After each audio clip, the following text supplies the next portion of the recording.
नमस्कार, मैं हूं गौरव कुमार। चलिए देखते हैं दिल्ली की आज की सभी ताज़ा और बड़ी खबरें। वीडियो को लाइक ज़रूर करें, चैनल को सब्सक्राइब करें। दिल्ली के अस्पतालों में अब 24 घंटे मौजूद रहेगी फायर ब्रिगेड। दिल्ली की अरविंद केजरीवाल सरकार ने अहम फैसला लिया है। अब राजधानी के 7 बड़े अस्पतालों में आग से निपटने के लिए फायर ब्रिगेड की गाड़ी 24 घंटे मौजूद रहेगी। गृह मंत्री सत्येंद्र जैन ने अग्निशमन विभाग के अधिकारियों की बैठक ली, जहां उन्होंने फायर कंट्रोल रूम बनाए जाने और अस्पतालों में 24 घंटे फायर ब्रिगेड की गाड़ी मौजूद रखने के निर्देश दिए। जीटीबी और जीबी पंत जैसे 7 अस्पतालों में यह सुविधा शुरू होगी।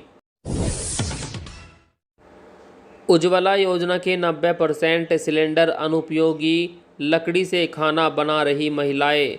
प्रियंका गांधी वाड्रा ने रसोई गैस की बढ़ती कीमतों पर मोदी सरकार पर हमला बोला। प्रियंका गांधी ने ट्वीट करके कहा कि उज्ज्वला योजना के तहत दिए जाने वाले 90% सिलेंडर बेकार पड़े हैं और महिलाएं लकड़ी से खाना बनाने को मजबूर है, क्योंकि बीजेपी सरकार ने पिछले 7 सालों में सिलेंडर के दाम 2 गुने कर दिए हैं। सरकार अपनी योजना के बारे में ईमानदार है तो उसे गरीबों को सब्सिडी देनी चाहिए। और दिल्ली में बीते 24 घंटों के दौरान क्या है कोरोना की स्थिति, आइए डालते हैं एक नज़र। बीते 24 घंटों में 37 नए मरीज दिल्ली में मिले हैं। एक भी मौत इस दौरान नहीं हुई। वहीं 47 मरीज ठीक होने के बाद अस्पताल से डिस्चार्ज हुए। राजधानी में अब तक 14,36,889 लोग कोरोना संक्रमित हो चुके हैं, जिसमें से 14,11,327 लोग ठीक हो चुके हैं और 25,068 लोगों की मौत हो चुकी है। अभी कोविड के 494 एक्टिव केस हैं। अगले एक हफ्ते तक दिल्ली में बारिश की कोई संभावना नहीं। मौसम विभाग के अधिकारियों के मुताबिक दिल्ली में अगले एक हफ्ते तक बारिश की कोई संभावना नहीं है, क्योंकि मानसून हिमालय की तलहटी की ओर बढ़ गया है। राजधानी में सबसे कम तापमान 26.3 डिग्री सेल्सियस दर्ज किया गया था। ये औसतन तापमान से 1 डिग्री कम है। वहीं राजधानी में आज वायु गुणवत्ता मध्यम श्रेणी में रहा। AQI 124 दर्ज किया गया। मुख्यमंत्री केजरीवाल बोले, दिल्ली के सरकारी स्कूलों में ट्रेनिंग देंगे विदेशी expert. Delhi board of school education के साथ इंटरनेशनल शिक्षा बोर्ड का समझौता हुआ है। अब विदेशों से एक्सपर्ट दिल्ली के सरकारी स्कूलों में आएंगे और ट्रेनिंग देंगे। इससे छात्र छात्राओं को अंतर्राष्ट्रीय स्तर की शिक्षा मिल सकेगी। इस बात की जानकारी देते हुए मुख्यमंत्री केजरीवाल ने कहा कि यह दिल्ली वासियों के लिए बेहद खुशी की बात है। अब हमारे बच्चों को दिल्ली में इंटरनेशनल लेवल की शिक्षा मिलेगी। दिल्ली में आंगनबाड़ी कार्यकर्ताओं की भर्ती प्रक्रिया जल्द होगी शुरू। दिल्ली में आंगनबाड़ी कार्यकर्ताओं और सहायक के रिक्त पदों पर भर्ती होने वाली है। भर्ती का विज्ञापन जल्द ही जारी होगा। इन पदों पर आवेदन करने के लिए अभ्यर्थियों का कम से कम 10वीं पास होना जरूरी होगा। साथ ही तलाकशुदा, विधवा और BPL परिवार की महिलाओं को वरीयता दी जाएगी। दिल्ली में आंगनबाड़ी कार्यकर्ताओं की सैलरी 5,000 से बढ़कर 10,000 रुपये होने वाली है। LG अनिल बैजल के पास ये प्रस्ताव भेजा गया है। 13 और 15 अगस्त को ये रास्ते सामान्य यातायात के लिए रहेंगे बंद। दिल्ली में स्वतंत्रता दिवस के कार्यक्रम को लेकर ट्रैफिक पुलिस ने एडवाइजरी जारी कर दी है।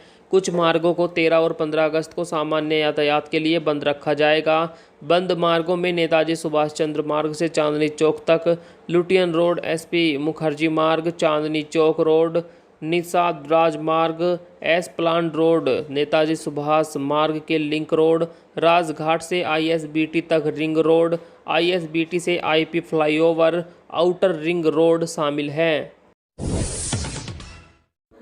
मुख्य सचिव हाथापाई मामला, मुख्यमंत्री केजरीवाल हुए बरी, बोले सत्यमेव जयते। दिल्ली की MP MLA विशेष अदालत ने मुख्य सचिव से कथित हाथापाई के मामले में मुख्यमंत्री अरविंद केजरीवाल को बरी कर दिया है। उनके साथ 8 विधायकों को भी डिस्चार्ज किया गया है।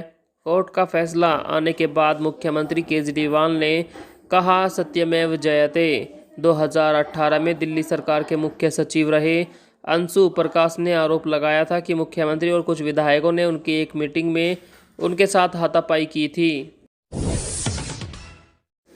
6 महीनों में दिल्ली में बनेंगे 7 अस्थायी अस्पताल, मंजूरी मिली। दिल्ली सरकार ने कोरोना की संभावित तीसरी लहर से लड़ने की तैयारी कर दी है। इसके चलते अगले 6 महीनों के अंदर दिल्ली में 7 अस्थायी अस्पताल बनाए जाएंगे। स्वास्थ्य मंत्री सत्येंद्र जैन ने इसकी जानकारी दी।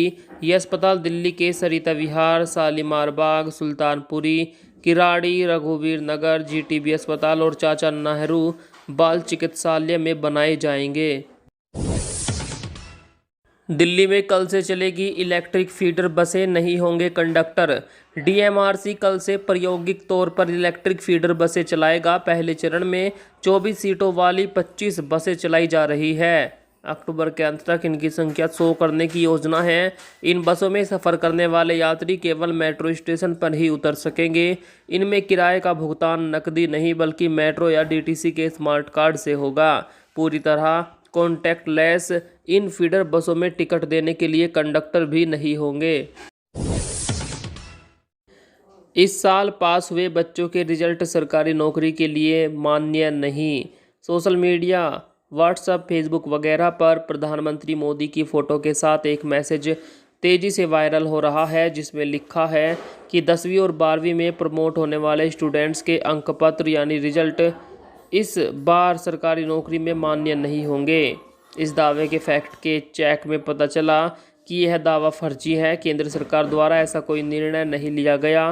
कोरोना काल की वजह से सीबीएसई बोर्ड समेत सभी बोर्ड ने पेपर रद्द कर दिए थे और स्टूडेंट को प्रमोट कर दिया था। इसीलिए लोग कह रहे थे कि बच्चे कोरोना में पास हुए हैं, इनके रिजल्ट की कोई वैल्यू नहीं रह जाएगी। ये फर्जी बातें हैं, ऐसा कुछ नहीं है, उनकी वैल्यू पूरी रहेगी। शैम्पू में छिपाकर लाई जा रही थी 53 करोड़ की हीरोइन, 2 विदेशी नागरिक धरे।